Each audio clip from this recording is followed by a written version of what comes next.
Ikaw ba? Ang tinagurian, kasi umiikot kami sa barangay. Siya po ay tinaguri ang hulog ng langit. According po yan sa mga senior citizen na napuntahan po namin. Siya po ay walang sawang nagsiservisyo po sa ating lahat.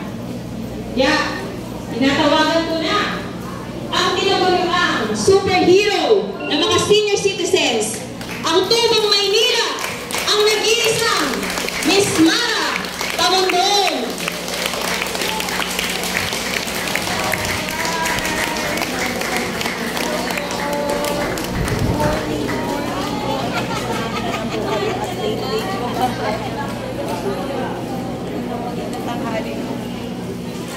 Hello, magandang tanghali po sa inyong lahat.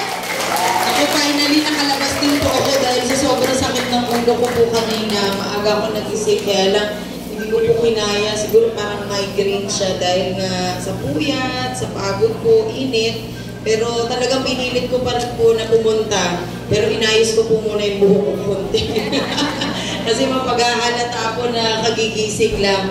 Pero maraming salamat po sa inyong lahat dahil binigyan niyo po ng oras na kayo po ay makapunta dito sa ating OLE registration.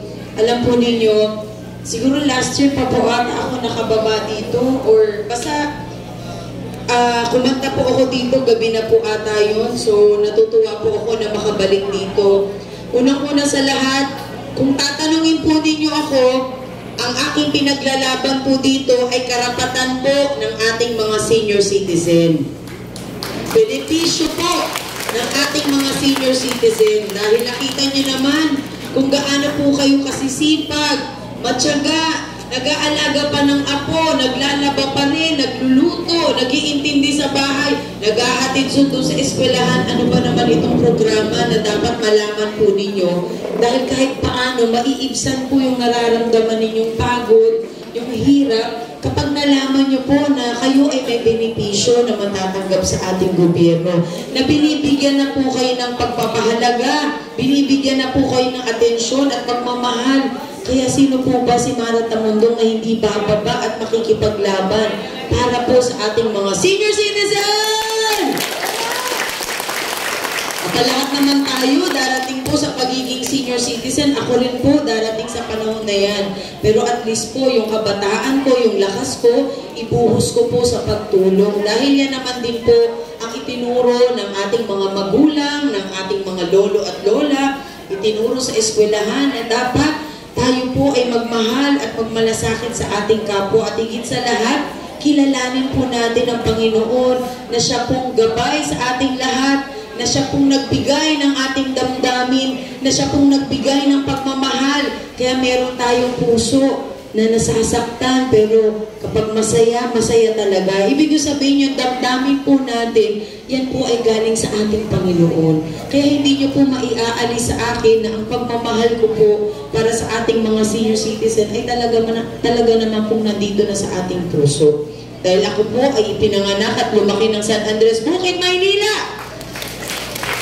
At kahit awatin nila ako, kahit sabihin nila na, "Ma'am, wag na." Sino po ba? Si Mara Tamundong, naglalakad po ako na walang tsinela sa Onyx, namamalengke sa Zapanta, siga sa Paco. Ano ba naman, sino ba naman ang tatakot sa atin? Tayo po taga rito. Ibig sabihin, yung pagmamahal po na meron ako sa aking katawan, ay dito po nagmula. Kaya hindi naman maiaalis po sa akin na talaga namang maglingkod at magmalasakit. Nakita niyo naman ang init ng panahon. Pero bakit po kayo lumabas?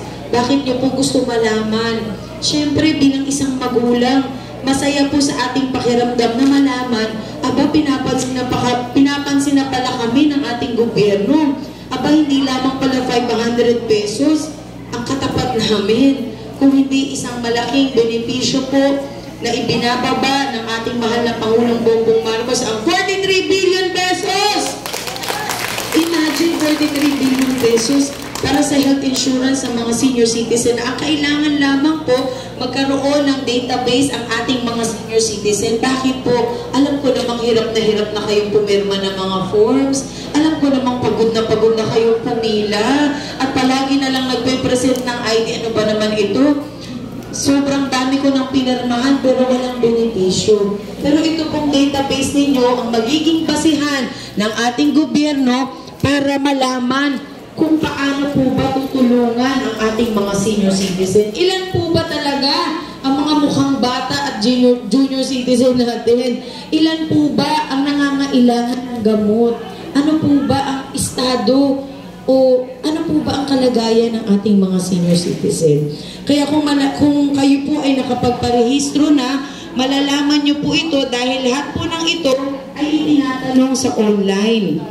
Na ang makakasagot lamang po nito ay kayo. Kaya naman tayo po ay mayroong ginagawang face-to-face na online registration. Kami po ay nandito para magbigay ng assistance sa ating mga senior citizen dahil hindi naman lahat may cellphone, hindi naman lahat marunong sa internet, hindi naman lahat kaya pang magbasa at mag-load dito sa cellphone. Kaya kami po ay nandito kasama ang aking mga volunteers na sila po ay nagmamahal sa inyo, na gusto pong maglingkod, at bilang isang anak nyo po, gusto rin namin maibalik po lahat ng mga ginawa po ninyong magaganda para sa amin.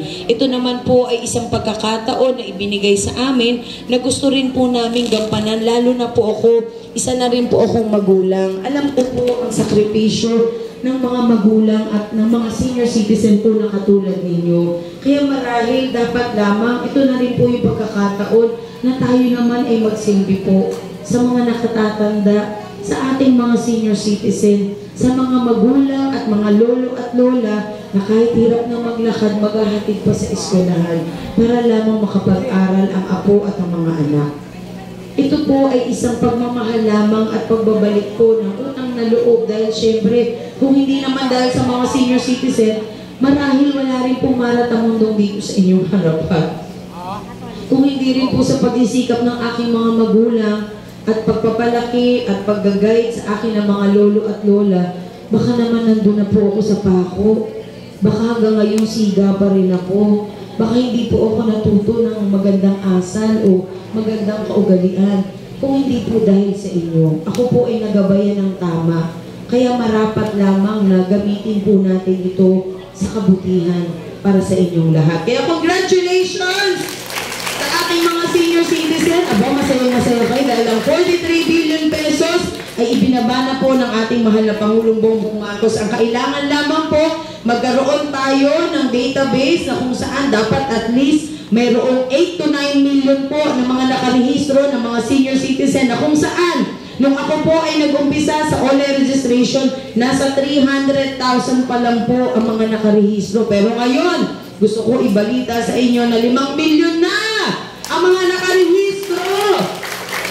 Kaya naman naubos na rin po ang aking boses sa isang taon mahigit na po na ipinaglalaban ko ang online registration. Sabi nga nila, ma'am, bakit mo ba ito ginagawa? Mangangampanya ka ba? Tatakbo ka ba? Kaya siguro ito ginagawa mong paraan. Alam po ninyo, kapag may nagtatanong sa akin, nasasaktan din ako dahil syempre may damdamin din po ako. Sa totoo lamang, ako po ay 3 taong bumababa sa bawat barangay. Lahat po ng pagkakataon na pwede ako makatulong, ginagawa ko po. Bakit?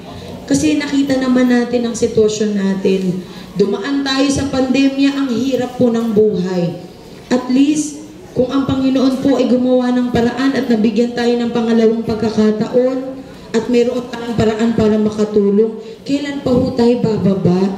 Di po ba ang taong nagmamahal, nagmamalasakit at tumutulong, hindi nyo nahihintay ng kinabukasan? Eh baka naman lahat tayo nawala na sa mundo sa kakapalalabas at tutulong. Siyempre, ito na po yung paraan para maipakita natin mayroong talaga totoong tao po na pwedeng maglingkod po sa atin kahit hindi isang politician, kahit hindi nakaupo, pwedeng maglingkod kahit sino po. Basta bukal sa iyong puso, talaga namang gusto mong maglingkod, siguro wala na pong dahilan para hintayin ko pa ang panahon na ako ay maging isang politiko. Eh paano po kung bukas may mangyari sa akin, di hindi ko na po nagampanan ng pagtulong. Ibig ko sabihin, ng panahon po natin, napakahalaga.